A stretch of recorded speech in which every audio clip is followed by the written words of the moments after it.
بعد آنکه بانک مرکزی روسیه روز 21 فوریه سال 2024 از بازخواند اجازتنامه بانک کیوی این نهاد مولوی را از حق عملیات بانکی محروم کرد، بسیاری از بانک‌های تاجیکستان از جمله امانت بانک، اوریون بانک، سپیتامین بانک، دوشنبه سیتی و تشکیلات خرد هما همکاری را با سیستم پولفرستی کانتاکت که به بانک کیوی تعلق داشت قطع کردند.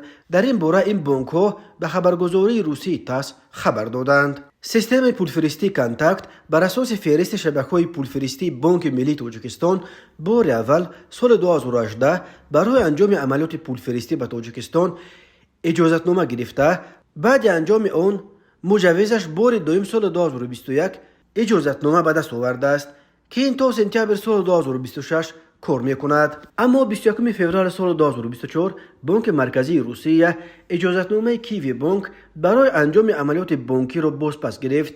از لحاظ حجم فعالیت‌هایش بانک کیوی در روسیه در مقام 89 قرار داشت.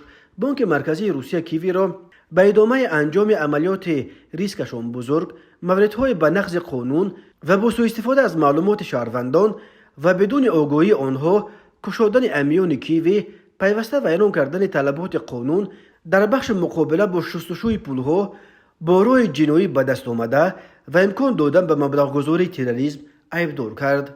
شبکه پولفرستی کانتاکت نخستین شبکه پولفرستی روسیه به شمار می رود. آن هنوز سال 1999 از جانب روس آلفا بانک تشکیل شده.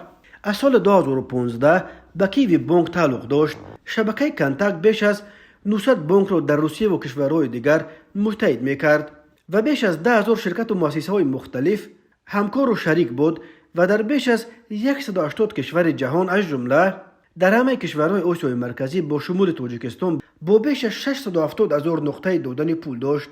بعد تحت تعلیمات امریکا قرار گرفتن یونیستریم، زلاتای کرونا و کانتاکت شبکه‌های اعظم معروف پولفرستی به شمار می رفتند.